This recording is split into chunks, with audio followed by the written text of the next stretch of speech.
Good Hi. morning. Good morning, whatever time of day it is. For you, it's morning. For me, it's afternoon. Yeah, yeah. How How are are you you? doing? Happy New Year. Happy New Year. I like your little swirl, the Thank little you. blue swirl right there. What I really wanted to talk today is going to be a shorter session. Okay. But I want to share with you two things that I've heard in the past week from people who don't have a clue about the dental industry because I've started pitching to people and I'm kind of building that skill of fundraising, which is kind of my goal. Um, and there's this thing that I hear over and over again from laymen, like, people who are not in the industry technically. Mhm. Um, and it's always this thing, which is, why do dentists want to earn outside of clinical work? I thought they're so busy with their chairside. Who has time to do this? And I love that question because it instigates really great follow-ups. But when you're time bound, it becomes kind of a challenge. But I wanted your opinion on, have you faced this as a clinician? Do you hear it from your network?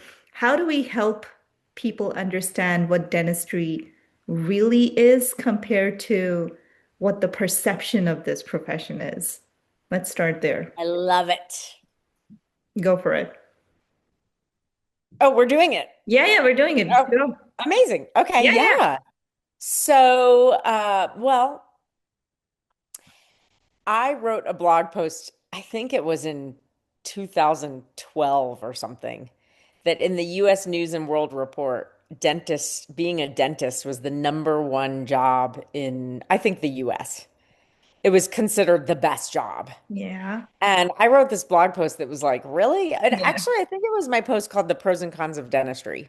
Okay. And and so year after year, this magazine put out this list of the top 100 jobs in the US, and dentist was always number one. And Hmm. I think several years later, it dropped to number four or seven. And then a year or two ago, it was like 55. I mean, it had just Yeah. totally dropped. And I think culturally, in the dental culture, Hmm. we're so good at what we do that we make it look easy. Hmm. And we dismiss how awesome we are, by the way. This Hmm. is like anybody out there listening, dentists, like what you do is awesome and you dismiss it because you feel like it's expected. It's Exactly. like bare minimum, right? Yeah. And so patients think what we do is amazing and easy because we make it look that way. We're so good. We're so good at being positive and smiling and gritting and grinding through all of the Yeah. stress and the challenges. And so the public sees that too. And it does, and I also think there's a value system here. There's a value of as long as you make a lot of money, nothing else matters. Yeah. So, dentists, you can't complain about how hard your work is because you make more money than most people and you should be happy. And that just trickles into our culture and how we view ourselves and makes us feel like when we get there and we see that, wait a minute, I've got this money, but the rest isn't falling into place. Why don't I feel good now that I have this money? And you start to question it. Then you question yourself Yeah. because you've arrived. And so I think there's two things. I think one, we make dentistry look so much easier than it is because we're so great. And the other is we are valuing success and happiness through money. Yeah. And it's just not true. Yeah, and I love that. And there's also this angle of, who am I to complain? Like, for the people who do, let's say 10, 15 years into practice, you finally started making some money, right? Some money that you can actually start doing things with. The debt is paid, everything is done. Let's just make an assumption here. And then if you're feeling that void inside and you're like, wait, hold on, it's not that shiny like I assumed it would be, because the thing I say is it's one of the only professions where you don't have a promotion. So It's in the beginning, it's like, yeah, I got to do this case, I got to do that case, and then the excitement is there. And then 5 years go by, and now you're really killing it because you've done all kinds of possible day-to-day cases that could enter a regular clinic. And you're already in that flow of just, okay, I know how to do this, I know how to do this. It's easy. Like, it's at the back of my hand now. And then when 10 hits, you're like, another one? Like, okay, I have to do another. And there is no promotion because you've already learned everything that you had. You've practiced it, you've nailed it. And then what? And that's the place where people start going into, okay, maybe I should open more clinics, right? Maybe that's what needs to be done. And for some people, it's a great answer. For others, it's a horrible decision because nobody really teaches us how to move from clinician to business leader, which is kind of the job of having multiple clinics. Or some people sell their practice after 20 plus years. And then they're like, oh, I don't know anything else but those cases that I really, really knew well, but what else? And I think when normal people see dentists, we also sometimes feel like if you finally get that money, you're not allowed to say that you're not happy. Like, this is not fulfilling me intellectually anymore. And there's this assumption that you got to stay humble. Who are you to complain? It's not really complaining. It's sharing. It's just sharing the fact that, yeah, I thought it's going to be all that, but I just feel either so stressed or burnt out because I took on too much, I expanded too quickly, or I'm bored. I don't want to do this anymore because there is no other step. What's my promotion? There is nothing else. It's literally the same kinds of cases which you've mastered 5 years ago, still coming to your clinic every single day. So that's the assumption that we mask so extremely well, like you said, in a clinic, nobody knows because it's just so easy. We make it look so easy. The easy part happens because we've literally been doing these exact same kinds of cases day in, day out for 5 years plus. And that's why it becomes easy for us. But that doesn't mean that, dentists are extremely happy. What do they have to complain about? I think there's an important conversation that we need to kind of initiate there, right? Well, I have some questions for you Yeah, go for it. now. Yeah, because I also think that we make it look easy because we're performing and we want people to feel comfortable. It's such a beautiful quality that we Yeah. have that not all professionals have. Yeah. And again, we dismiss that. So my question for you is because what I'm hearing and what you said is this idea of these promotions and this growth kind of plateaus. And I'm seeing that also as we move the goalpost, right? It's like Mm. when I achieve this, then I'll be happy. Yeah. And then we achieve it at the 5 year mark, like you've said, which some of us do. That's a different topic we Yeah. can come back Yeah. to. I'm just Um, overgeneralizing. yes, exactly. Those that do achieve that at the 5 years, that we then move the goalpost. Like, Yeah. okay, now at 10 years, I have to start buying more practices or Yeah. owning or whatever, right?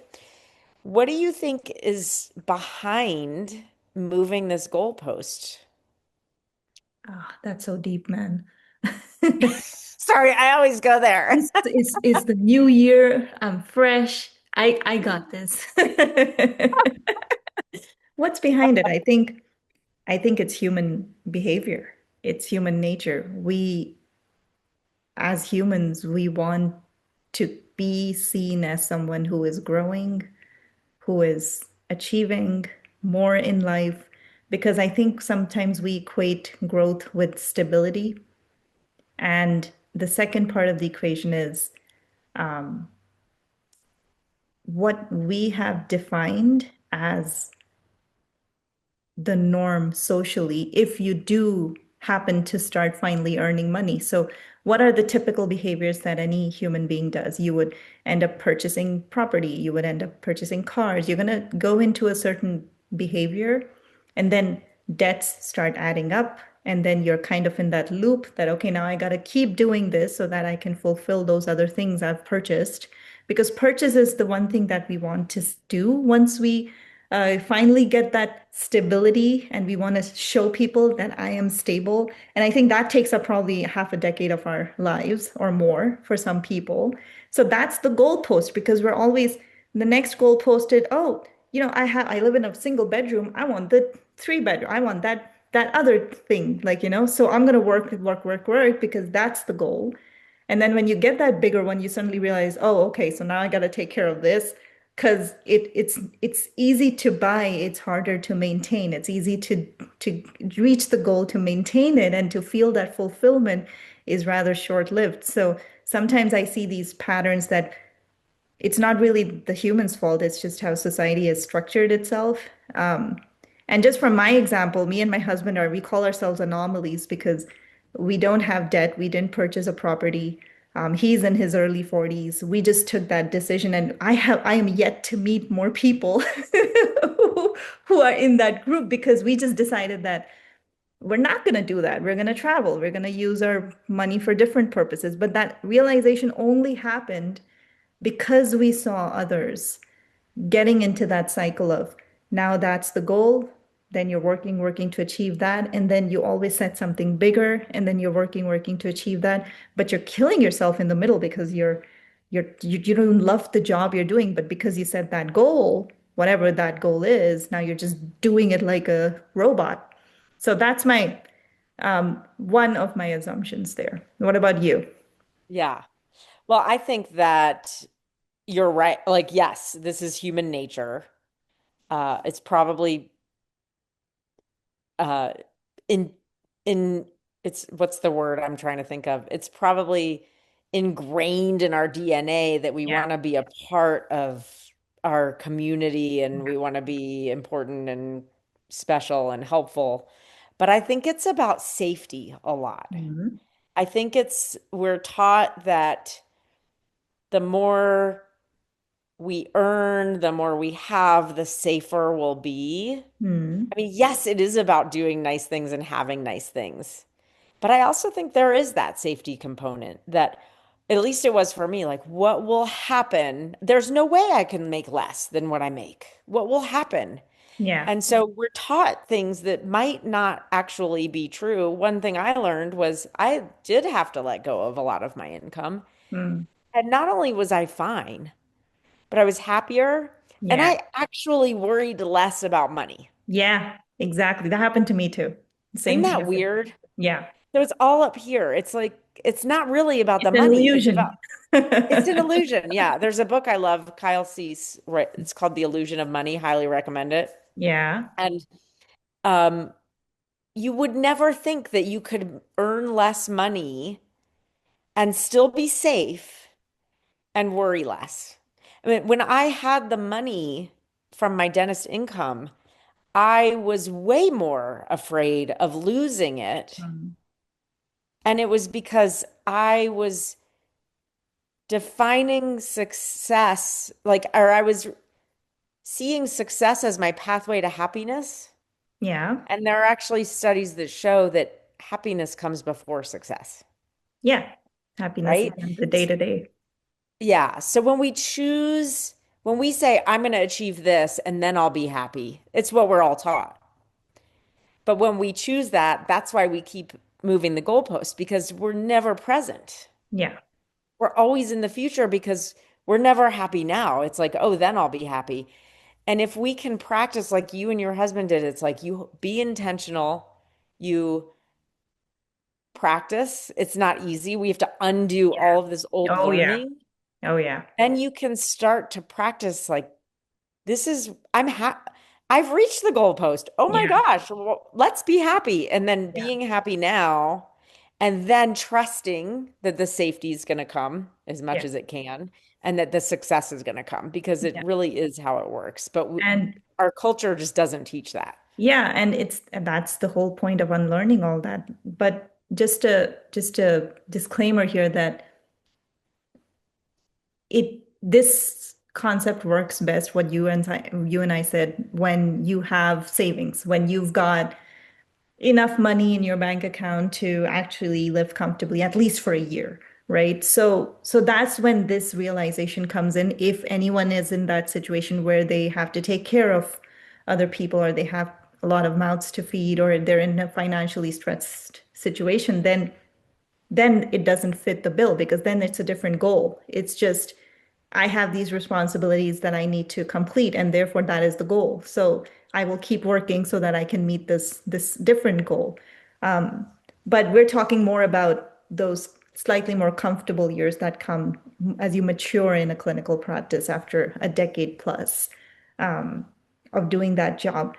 So this is super cool because when I and I have a bone to pick with in general with the fundraising process now that I'm in it because so many people who are investing in the oral health space don't have a clue about oral health and it becomes a bit frustrating when you actually have to tell them that yeah, that's what you're thinking about the profession and what dentists feel like. But here's the truth. It's financial stress, it's burnout, and it's bore out. It's these three things. So if you're a company that comes and says, we'll improve your workflow, well, great, but that's not what your dentist is suffering from. They have different problems. So, so it's, you got to message yourself in a different way. But it comes down to the regular people. If the investor is thinking like that, then the patient might also be thinking like that about their own dentist, that, hey, what does that guy have to complain about? Mhm. So I think at the end of the day, it's important to tell people that A, that perception exists. It's not going to go away in a single day, right? But that does not mean that you're not allowed to feel things and to actually do something about it, which is the most important part of this conversation, that what do you do when you find yourself feeling a little bit numb on the inside, but you're keeping that smile, you're keeping that professionalism in your day job, and you're getting on with life and you're not complaining. Maybe you're being underpaid and you're not doing it because you're like, what do I have to complain about? There's people hungry in another part of the world and you're trying to be humble. It's so confusing. And I just feel like even such intellectually achieved people, people who have achieved that intellectual ability, which is to complete a dental or hygiene degree, even they can feel the exact same emotions that any other person feels when they feel stuck in their lives. Um, so that was one of the topics I wanted to talk about because I think it's about time that we say that, if you are in that position, start thinking of options, start thinking about how to reduce the load, whatever it is that's causing you that feeling inside, reduce that load and start opening up some space, like you said, to see what the world actually tastes like when you are not doing those 10,000 things that you think you're supposed to be doing. Give yourself a little bit of break and it's not going to break you. And don't worry about other people because it's not about that. It's about your life, right? Absolutely.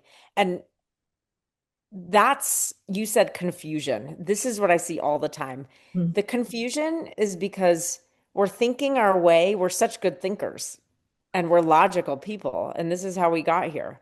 And we're thinking our way through something, and then we have these feelings that are saying, I don't love what I do, or I need to push the goalpost. And we are trying to dismiss those feelings Yes. because if we listen to those feelings, they're telling us something that makes life become very inconvenient. And it It's makes you very, feel icky. It feels icky inside because it's you don't want icky. to deal with it.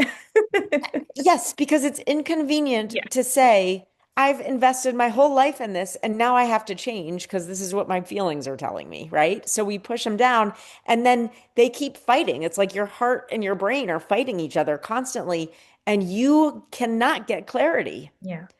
So I like to say, look at your feelings instead of this curse as just the message.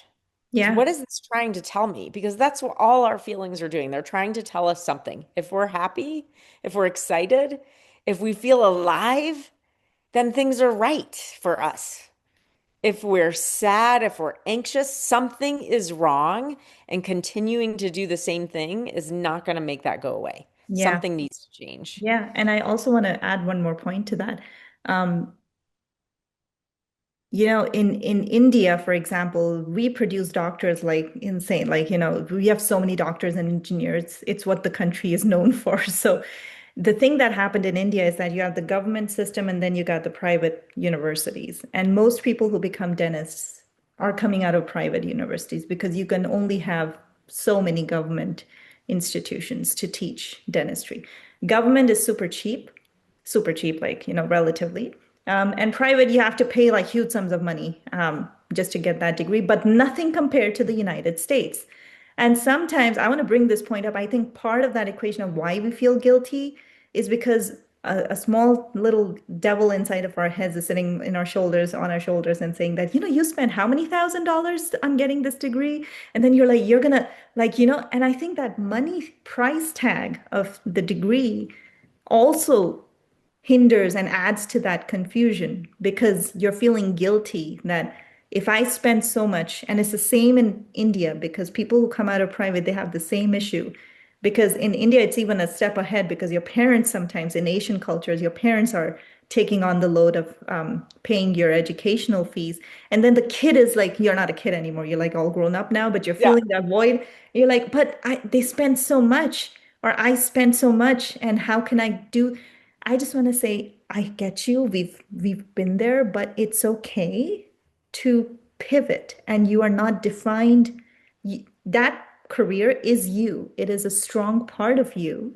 You will still continue using that, but it's okay to give yourself space.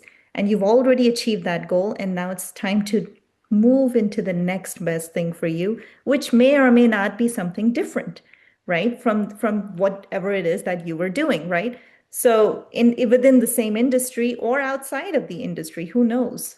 So I always feel like that price tag probably makes people confused a bit more. Absolutely. And we're back to money, right? The first part of the conversation was money earned. This is money spent. Yeah, And so I love that you made that disclaimer yeah, because as we're talking about it's not all about the money. I work on that every day. I mean, yeah, this is an old thing that I still work on as well. Like making money so important. This is big picture thinking. This yeah, isn't the strategic part of it. It's like we know you need to make money. We're not saying just go sell everything and live in the woods.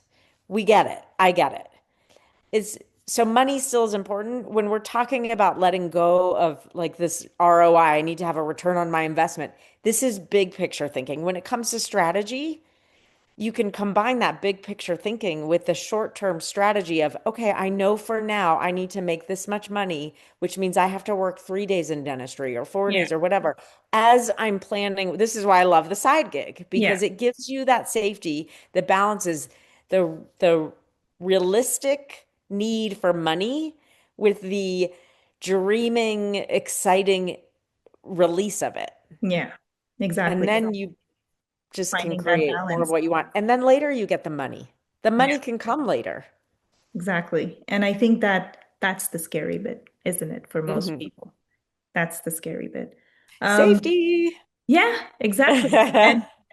And safety is not just monetary, right? Safety is from the peace that you feel when you True. finally find yourself not feeling burnt out, not feeling pain in your body, in your shoulders, in your hips, um, which actually instigates another question, right? What about the health issues that we face as clinicians? That's another thing I've seen laymen be completely unaware of because again we mask it so well, and I'm angry at those dentists who are doing that because you're you're not supposed to be doing that. If you are in pain, you are not supposed to force a smile and go through the day and go patient after patient after patient after patient, and then 5 years on the road, you're like, oh, it's permanent, and now I can't practice anymore, which is what a lot of people in our profession are facing. And it's such a hush hush,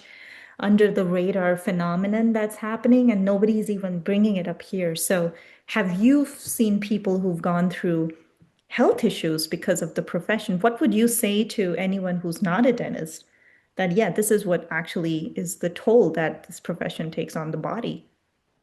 Yeah, and that's survival, right? We're just gritting our way through. It's because I need to survive. And so let me make sure I'm getting this question right. What Yeah. would I tell someone outside the industry? I think it would be this universal thing of you never know what someone's going through. Hmm. And someone outside is I'll direct this to patients. Feel grateful that you're dentist isn't showing you how difficult it is or how much pain they're in, because that means they're putting you first and you should trust them. And for someone hiring, look at these dentists with these qualities that they Mm. have as hard workers. Yeah, maybe there's a shadow that goes with it that we're not taking care of ourselves. Yeah. But that these are still qualities that hiring managers and companies are going to look for, someone with a lot of grit. Yeah. And that's what we have. And it's hidden, right? So, and just to make people aware, it's the angles at which we work all day long. There's a whole different field in the product space just on ergonomics for this reason. And I don't know which other profession has so much focus on ergonomics. Just the stool that we sit on has like 10,000 variations of it. And people have been working to perfect the place how a dentist sits in a clinical practice for years, decades now. And there's a reason why those things exist because it really does take a toll. And it is not our job as clinicians to brave through that, in my opinion. I think that if your body is speaking to you, we need to create some space for ourselves to say, hey, you know what? What am I doing? What am I doing? Why am I doing this to myself? Is it worth it? And the answer to that should always be no. You got one body, you got one life. You got to take care of that body.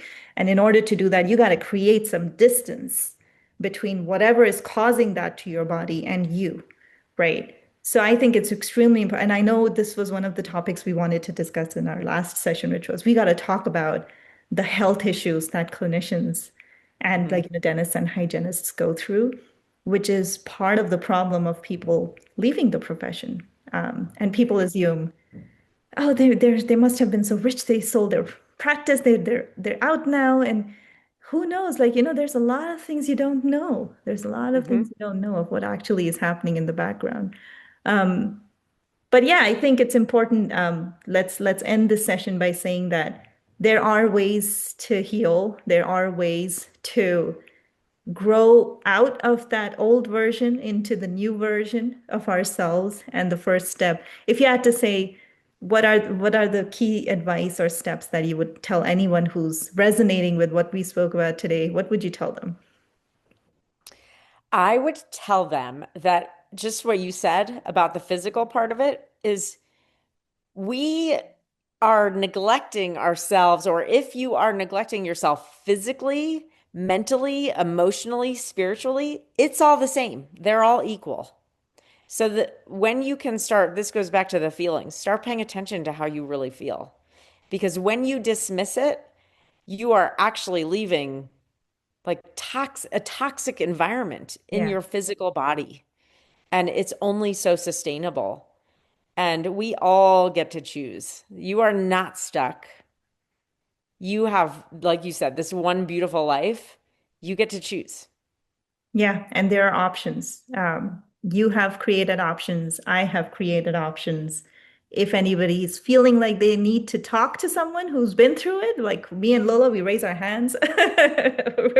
We're right Yep. here. And Laura has a coaching business. I have a non-clinical program where I teach dentists how to work in the innovation space in different roles. And the whole reason we're doing this is because we want dentists to have optionality. We want hygienists to have optionality that so that they feel more fulfilled and have better quality of life. At the end of the day, that's what's important. You need to feel in control of your life, and you're not bound to a clinic or a toxic boss or toxic habits of not taking care of your body. You can leave all that should you choose to.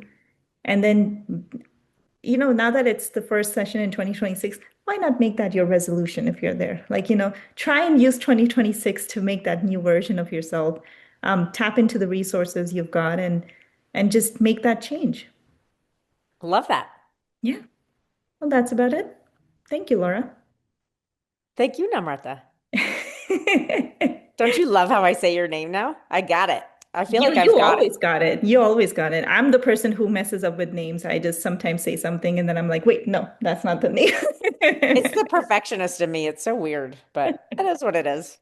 Did I We are tell who we you? are. Yeah, did I tell you that when I was in Chicago, I was in third grade, and my class teacher used to mispronounce my name, and she used to call me Namrata. And I remember this, and I have a bad memory, but for some reason I remember this, and I remember looking at my mom, and I'm like here. My mom's like 4'11", so she's tiny, and I was here, and I remember looking up to my mom and saying, "What's my name again?" My mom's like, "Your name is Namrata. Your name is Do not forget your name." And she was like, she's in Oh, America. She's gonna forget her accent. She's gonna forget so she was like, she had her own insecurities probably in her 20s. But yeah, you right. nailed the name. Thank you so much for nailing it and for I also mean, nailing this as session. as best as I could with the American accent of it. I don't mind. I've So, traveled so much at this point. I've had my name pronounced in so many different ways that yeah. I have like 10,000 pronunciations. I'm not so emotional about it anymore. Not that I ever was. It's just it is what it is. Yep, Um, I know. I When you get never, secure with yourself, that stuff yeah. doesn't matter as And I'm much like, anymore. if someone's struggling with my first name, I say my nickname's Cherry. You can just so Samantha Strange. She's like, oh, thank you so much. She literally went like, she's like, thank you, thank you. I'm gonna call you Dr. Cherry, and I'm like, yeah, go for it. That's Whatever, cute. whatever sits in your head, go with that. Love it. Hey, you is fine. Yeah.